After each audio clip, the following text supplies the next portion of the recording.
Imyaka myinshi irashize habayeho umuziki, abahanzi benshi bagiye bakunyura mu matwi indirimbo zitandukanye zagushimishije. Ibyo byose bibura ku kintu kimwe, kuba byinjiriza ba nyiri kubikora ndetse nawe bikakugira umumaro mu buryo bw'umunezero usanzwe. Ni muri ubwo buryo rero twashatse kubagezaho urutonde rw'abahanzi 10 ba mbere ku isi bafite amafaranga atubutse nk'uko edward.com babitangaza. Twihuse ku mwanya wa 10 turasanga uwitwa Bono afite arenga miliyoni 850 z'amadolari y'Amerika.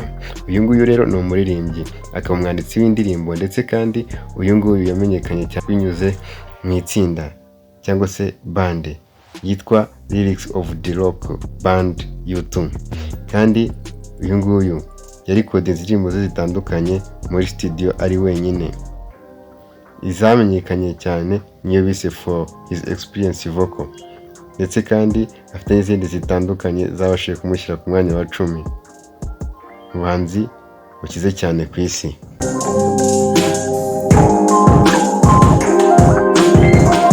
Twihuse ku mwanya wa 9 turasanga Romeo Young wamenyekanye cyane nka Dr. Dre. Uyu Dr. Dre arazwi cyane ku isi, akina ibikoresho bitandukanye by'umuziki birimo synthesizer cyangwa se synth drums machine, izo ni ingoma, sampler and keyboard. Uyu yamenyekanye cyane umufonda wa Beats Electronics and Aftermath Entertainment. Uyu nguyu ku giti cye yagiye afasha abahanzi batandukanye binyuze muri label y'umuziki kugira ngo batere imbere.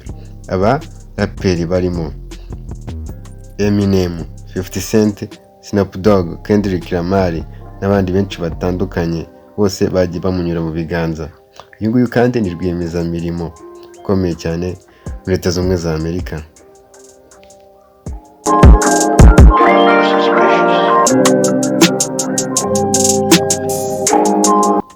Twihuse cyane kandi reka tujye ku mwanya wa 8, uwo benshi bita Queen of Pop. Uwo nta wundi ni Madonna. Uyu nguyu ni umuririmbyi akaba n'umwanditsi w'indirimbo. Uyu nguyu kandi ni umukinnyi w'amafilime. Yatangiye avuza ingoma, agacuranga gitari ndetse kandi akaba n'umuririmbyi wa rock mu cyitwaga Rock Band Breakfast Club. Madonna yazamutse asohora indirimbo nyinshi zitandukanye, zirimo izo kuri album yatangiriye mu mwaka w'1983. Yagiye mu ndirimbo ziyoboye Billboard 200 chart. Madonna ubwe yagurishije kopi zitandukanye zirenga 300,000, ndetse kandi yagurishije indirimbo ze zitandukanye biza kumwinjiriza arenga miliyoni 100 z'amadolari, ndetse kandi yagiye yandikira n'abandi bahanzi batandukanye indirimbo zirimo ibite Greatest of All Times n'izindi zitandukanye. Uyu nawe akaba afite miliyoni 850 z'amadolari.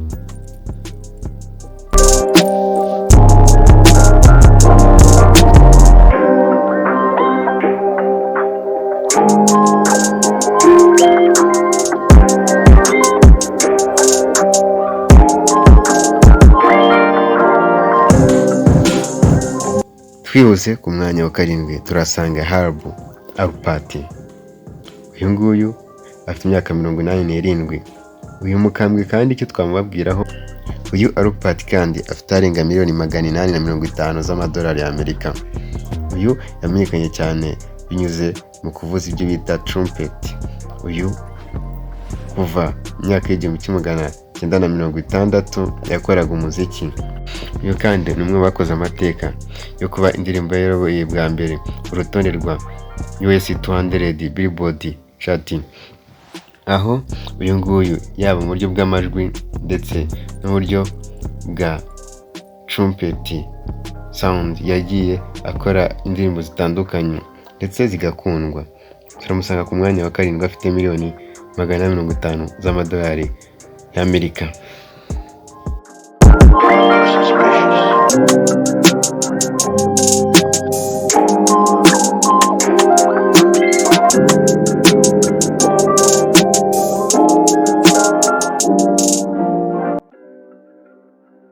Twese kandi ku mwanya wa gatandatu turasanga Didy. Uyu yamenyekanye nka Shani Combs.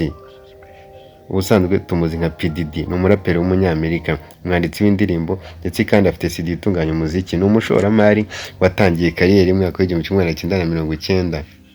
Magingo aya ngaya arazwi cyane. Uyu nguyu ni umunyamahirwe kuva yatangira umuziki we, dore ko benshi bamufata nk'icyitegererezo, yaba mu bijyanye no kwihangira imirimo ndetse no mu gukora imiziki myiza. Yagiye ahabwa ibihembo bitandukanye n'ibitangazamakuru bitandukanye birimo Grammy ndetse na MTV Video Music. Didy kandi yagiye akora nomination mu bijyanye n'imideli, dore nkaho muri Amerika ikitwa CFDA bamugize wa mbere mu mwaka wa 2022 mu bakoze imyambaro myiza.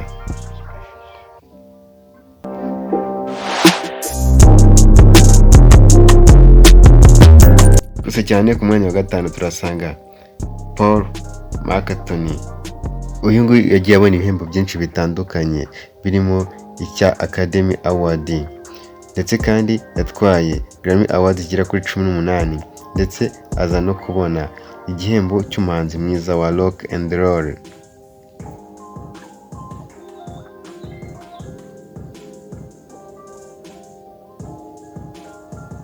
Reka twihuse tujye ku mwanya wa kane dusanga uwitwa Lloyd Webber Andrew. Uyu ni umuhanzi ukomoka mu gihugu cy'Ubwongereza, wamenyekanye cyane mu bijyanye no kwandika indirimbo ndetse no gutunganya indirimbo zishyirwa mu mafilimi ndetse no mu teatre.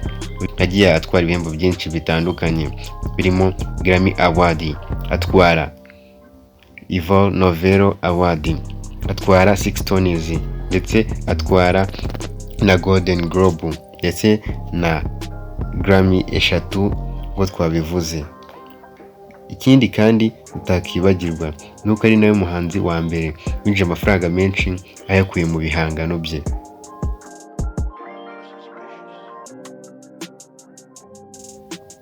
Afite arenga miliyari na miliyoni 300 z'amadolari ya Amerika.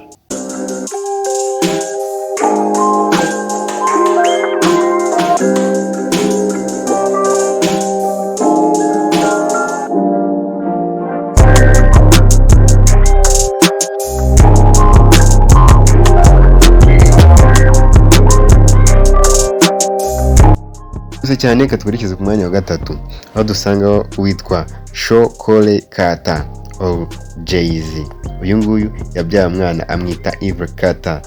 Uwo nta wundi ni yabyaranye n'umugore we Beyonce, nawe akaba umuhanzikazi w'umunyamerika. Uyu nguyu ni umushoramari, ni umunyamideli, ndetse kandi afite ibikorwa bitandukanye yagiye akora mu muziki byatumye amenyekana cyane. Twese cyane umwaka w'1980 nibwo yatangiye umuziki. Asohora album zagiye zimenyekanisha zirimo nk'iyise Blueprint umwaka w'2001, ndetse yasohoye n'itwa American Gangster umwaka wa 2007, tutirengagije yasohoye umwaka wa 2003 izwi nka The Black Album, ndetse kandi umwaka wa 2017 nabwo aherutse gushyira album yindi hanze. Uyu Jay-Z yatwaye ibihembo byinshi bitandukanye harimo nka Grammy Awards zigera kuri 24 ndetse n'ibindi bihembo byinshi, dore ko uyu nguyu Jay-Z twamusanze ku mwanya wa gatatu aho afite arenga miliyari na miliyoni 600 z'amadolari ya Amerika.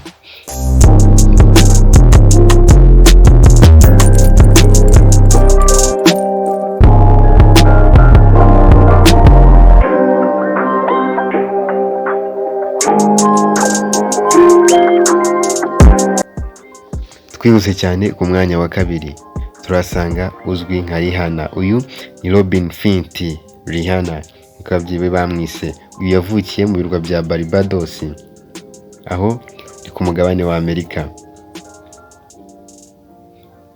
Rihanna tumusanga ku mwanya wa kabiri, aho ari nawe mugore wa mbere ufite amafaranga menshi ku isi mu bahanzi, ariko afite arenga miliyari na miliyoni 700 z'amadolari nk'uko twabivuze.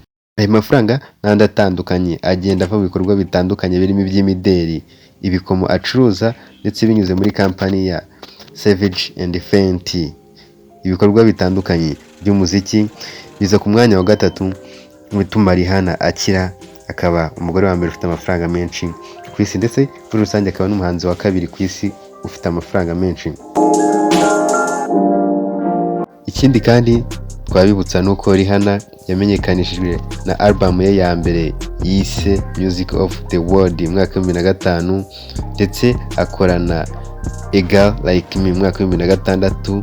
Izi ndirimbo n'izindi zitandukanye kandi zagiye ziyobora US Billboard 200 chart inshuro nyinshi zitandukanye. Twihuse benshi mwari mutegereje uri ku mwanya wa mbere kuri nosi ya rurema mu bahanzi batunze akayabo k'amafaranga menshi, uwo nta wundi nirangiranwa Kanye West. Uyu aherutse kwegukana igikombe cy'umuhanzi wa mbere w'umuherwe ku isi mu mwaka wa 2022. Magingo aya ngaya agifite mu biganza bye. Amafaranga atandukanye afite yagiye yakura mu muziki, mu mitungo ye afite, ndetse no kwamamariza amakampani akomeye ku isi. Uyu kandi ni umuproducer, dore ko ari recording indirimbo zitandukanye mu buryo bw'amajwi. Usibye n'ibyo kandi turamuzi ni umuhanzi w'umuraperi wa mbere benshi bemeza ko afite impano idasanzwe ku isi. Mu bijyanye n'imideli agenda yegukana ibihembo bitandukanye mu bihugu bitandukanye ku isi. Umuziki wonyine umaze kumuha arenga miliyoni 160 z'amadolari binyuze mu kugurisha amakopi y'indirimbo zitandukanye. Mukomeze nshimire mwe mwese twabanye, mukomeze gukora like and subscribe niba mushaka kubona andi makuru atandukanye y'ibyamamare tubagezaho. Iyi yari Star Library.